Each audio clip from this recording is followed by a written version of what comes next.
porque o abuso não é imaginação da sua cabeça, né? Não é. Então, primeira dica que eu quero dar para vocês, mulheres, todas vocês que estejam me escutando nesse momento, se você está numa relação que você está colocando em dúvida a sua sanidade, do tipo assim, meu Deus do céu, será que isso aconteceu mesmo? Será que isso é coisa da minha cabeça? Será que eu que estou vendo problema onde não tem? Será que eu que estou de mimimi demais? Se você está se fazendo esse tipo de pergunta corriqueiramente na sua relação, opa, acende a luz vermelha, porque tem algo errado aí, porque isso não é coisa da sua imaginação, e talvez isso esteja denunciando um sentimento que você está tendo que precisa ser olhado e cuidado com muito carinho. Então eu quero trazer um pouquinho para vocês por que a gente está imerso nessa coisa das relações abusivas, mais do que a gente gostaria e menos do que a gente é capaz de perceber. Porque isso faz parte dos nossos discursos históricos, do nosso discurso histórico, e o discurso histórico que a gente tem vivido nos últimos anos, aliás, há muito tempo atrás, e a gente vem trazendo ainda a memória disso nas nossas relações, é porque isso vai fazendo com que a violência seja naturalizada, especialmente dentro das relações entre homens e mulheres, e dentro da relação, dentro dos nossos relacionamentos, né? E quero já trazer uma coisa para vocês aqui.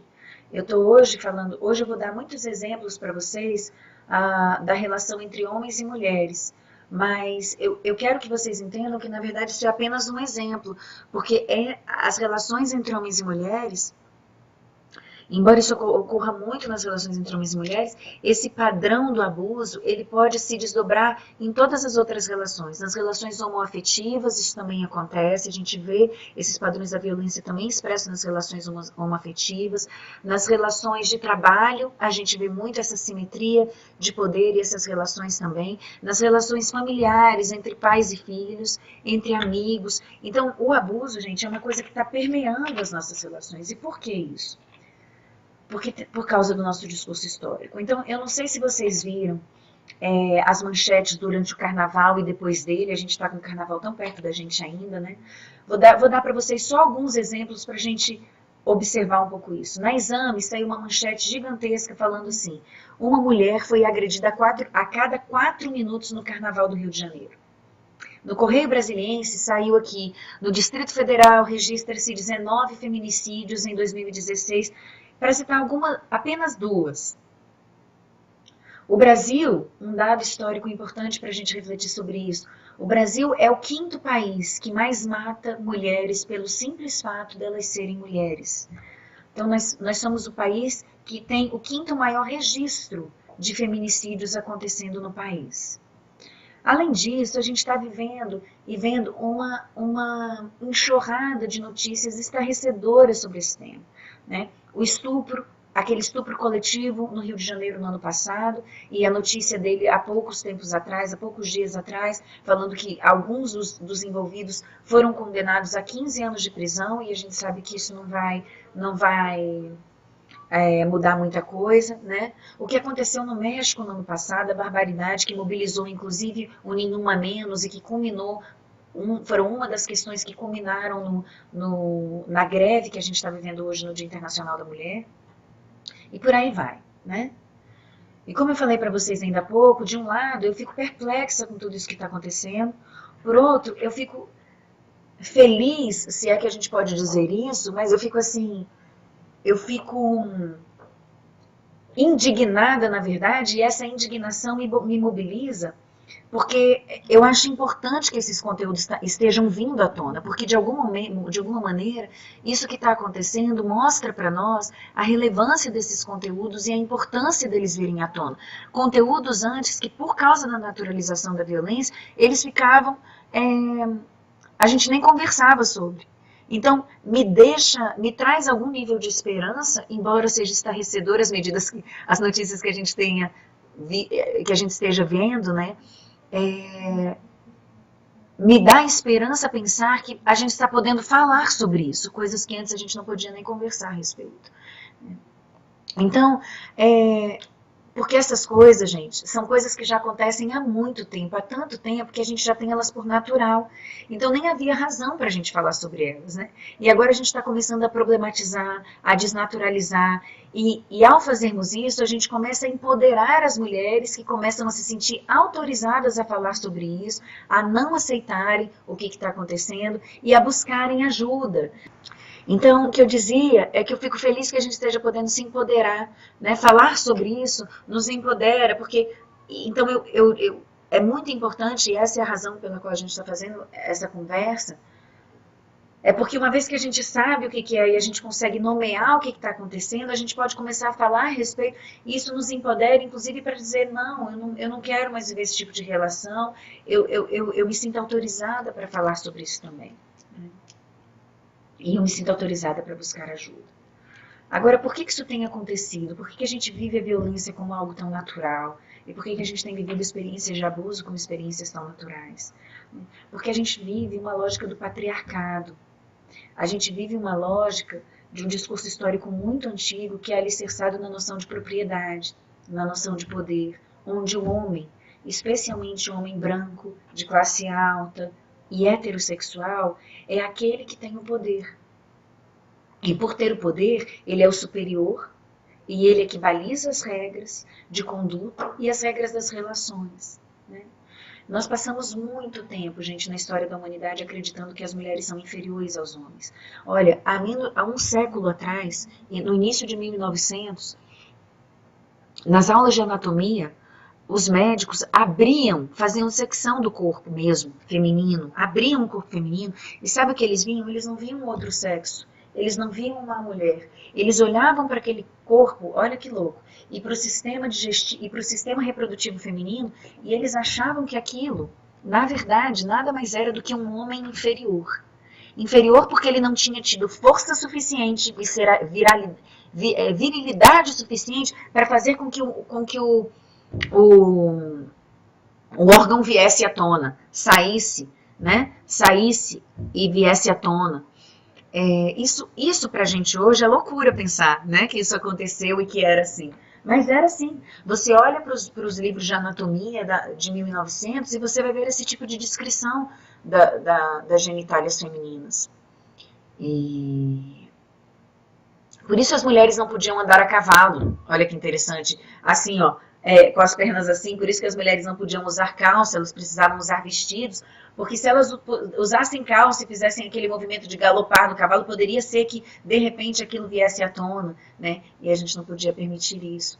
Então tem uma história muito antiga que vem validando a experiência de que a mulher, já que o homem, ele tem posse das coisas e a relação se dá mediante o poder, então a mulher também é uma posse que ele adquire. E como posse, ela também pode ser objetificada, porque ela também vira uma coisa que ele tem. Então ela deixa de ser gente. Na verdade, a gente tem visto, a gente está começando a fazer essa luta, porque na verdade o feminismo e todas essas discussões buscam, na verdade, nada mais, nada menos do que reconhecer a mulher como gente. Tem a ver com o processo de humanização do feminino, das mulheres. Então,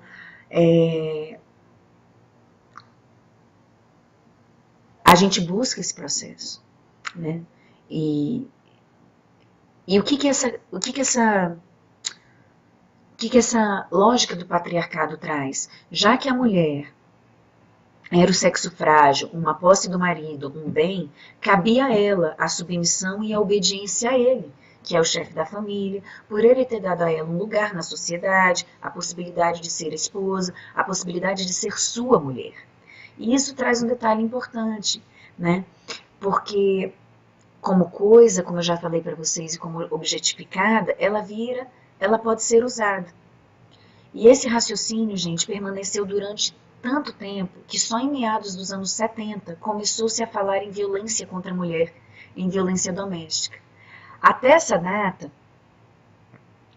era comum, estava ok que os homens matassem as suas mulheres por defesa da honra.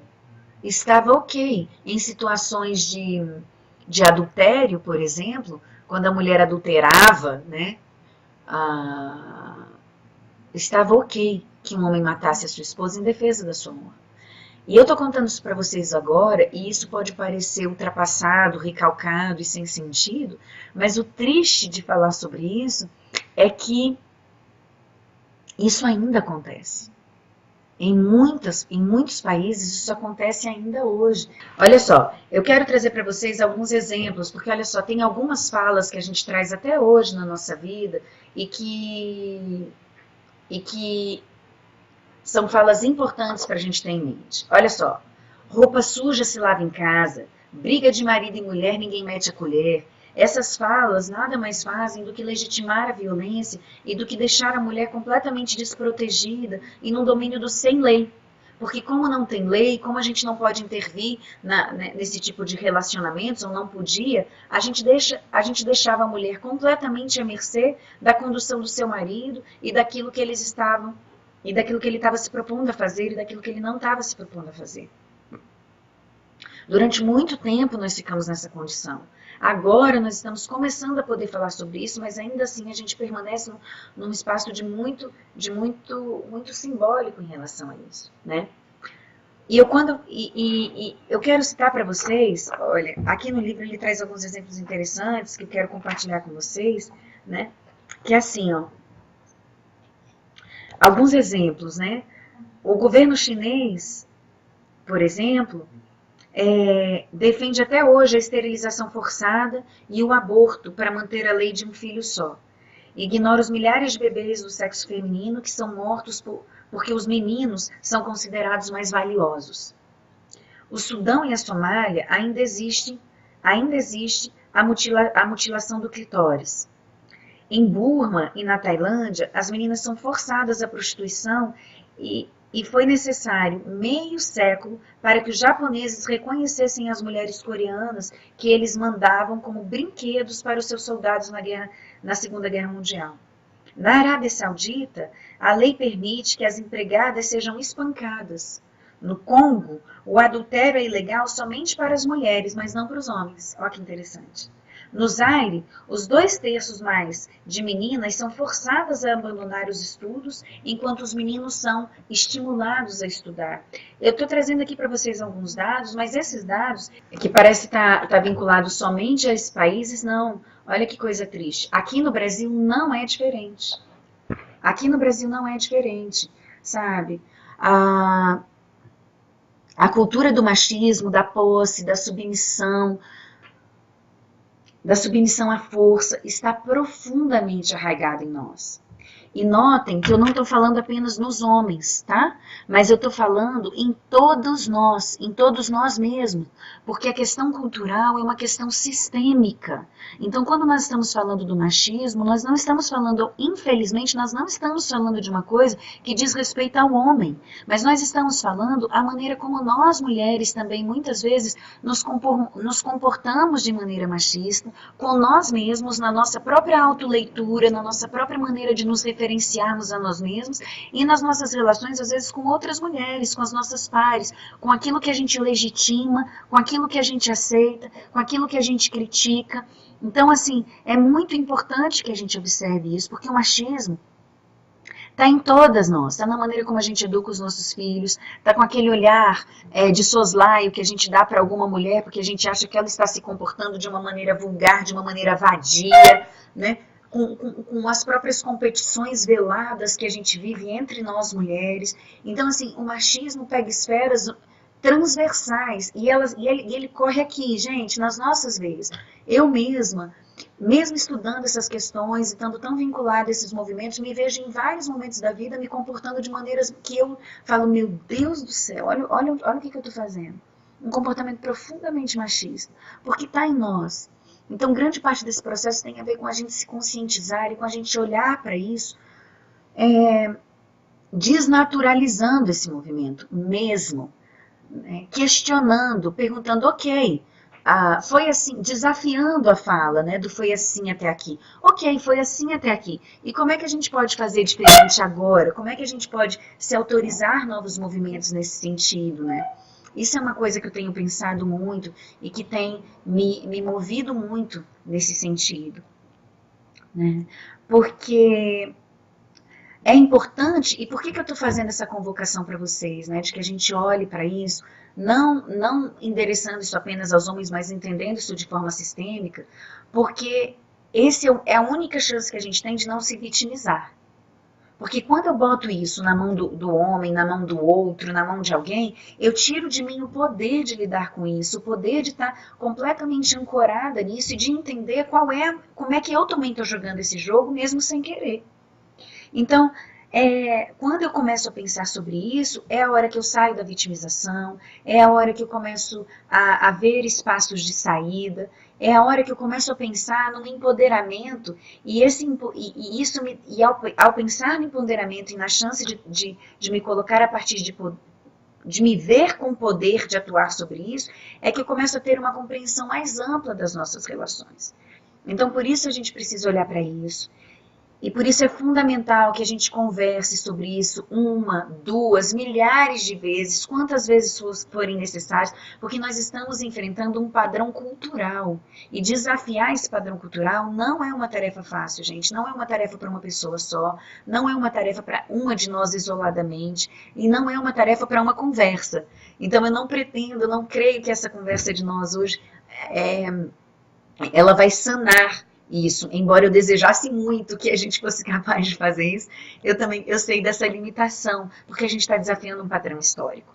Então, mas começar a falar sobre isso já é plantar a semente em solo fértil para que isso comece a ganhar corpo em nós, a ganhar voz em nós, para que a gente possa seguir sendo tocada por esse tema, e ao sermos tocadas por esse tema, podemos começar a nos colocarmos na vida de uma maneira mais interessante, mais vital, né? É uma tarefa de todas nós. Não é uma reflexão que precisa ampliar a nossa consciência, de muitas conversas, e que começa a convocar um futuro novo, começa a vislumbrar novas formas relacionais, mais humanas, mais íntegras, mais cooperativas, a partir da premissa da igualdade e não da assimetria. Dentro da premissa do patriarcado, a moeda é o poder. Existe uma assimetria de poder. E para ganhar o poder, para que eu ganhe o poder, o outro precisa perder o poder. Então a gente não tem uma possibilidade de estarmos juntos nisso. A gente não tem uma possibilidade de uma relação de ganha-ganha. Quando a gente está vivendo dentro da relação, o patriarcado, a gente está vivendo uma relação onde ou eu estou no poder ou você está no poder. Né? Ou eu estou no poder ou você está no poder, e a gente vai fazendo esse movimento. Né? Então, a gente precisa sair desse espaço de competição velada, e a gente precisa dar espaço para a mulher sem que o homem se sinta desapropriado da sua autoridade, porque não se trata disso. Na verdade, esse é o sistema que a gente está desafiando. É esse medo de ser desapropriado que a gente está desafiando. Porque por quê?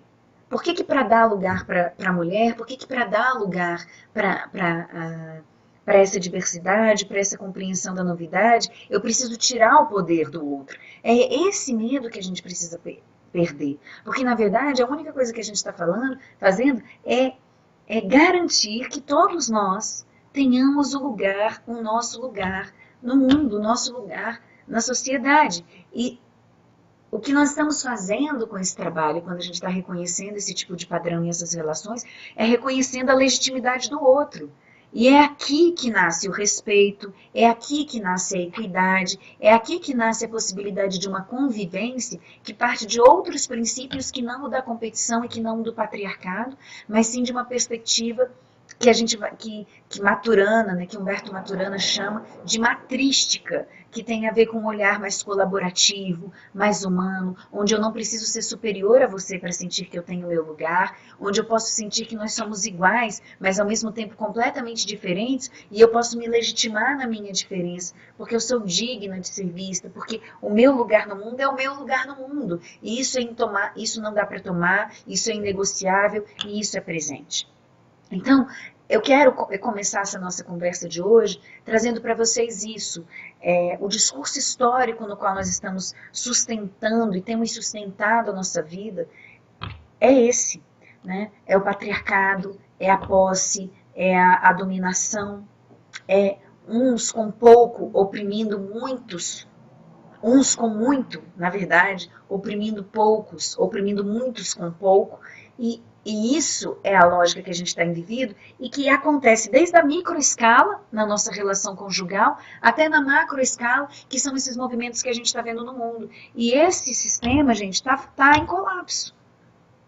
Esse sistema está em colapso. Não é à toa que nós estamos vendo tudo isso que está acontecendo aqui. Aqui em Brasília mesmo, não sei como é que está aí para vocês, nos outros estados, a gente está vivendo agora um momento de regular a água, né?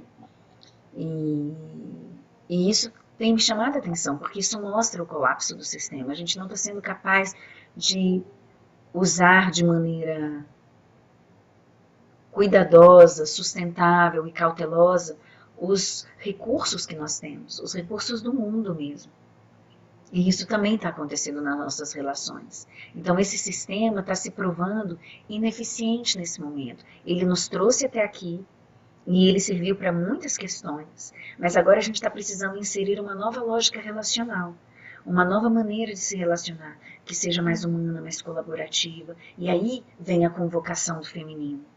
Porque no feminino, na energia do feminino, a gente tem uma série de elementos, uma série de possibilidades mais colaborativas, mais conectadas, que permitem uma maneira de atuação diferente. E é essa atuação que a gente está querendo buscar, e é essa atuação que a gente está querendo trazer para as relações abusivas.